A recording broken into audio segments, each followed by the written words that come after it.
Beijing, China's government has made it harder to move money overseas. It has said it would punish companies for investing in certain sectors. It has told firms to report all cross-border deals. Despite all that, Chinese companies continue to go global.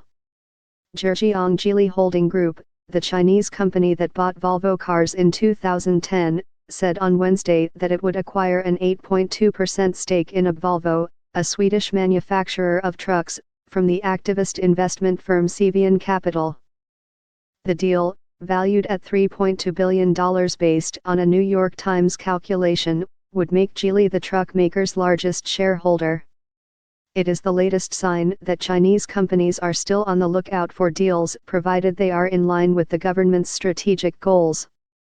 Entertainment and real estate purchases are not likely to pass muster, but industrial, mining and energy companies often get the green light.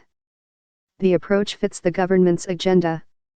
China is trying to build geopolitical ties overseas with large infrastructure projects that depend heavily on steel, cement, and machinery.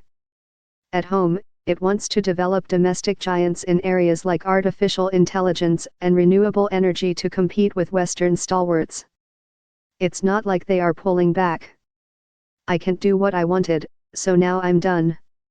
They are seeking out projects that are still of interest, said Jeffrey Sant, a partner at the law firm Dorsey & Whitney who advises Chinese companies on acquisitions. Mr. Sant said his clients, some of whom had been looking at real estate and hotels, were now considering investing in mining and aviation.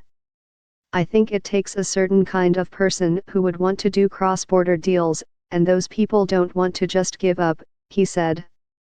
China has to be more picky about its deals. A flood of capital outflows has put pressure on the currency. And the economic outlook has been damped by the debt-fueled acquisition binge of some big conglomerates. As such concerns have risen, China has aggressively sought to curb outbound investment.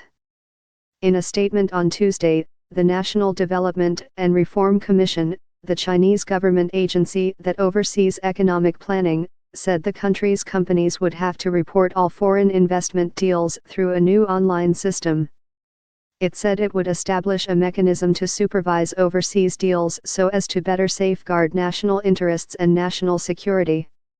In August, Beijing said it would forbid acquisitions in sectors ranging from entertainment and sports clubs to hotels, reiterating a warning issued late last year.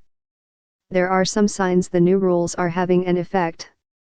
Chinese companies spent about $147 billion in cross-border deals this year, according to Delogic, a data provider.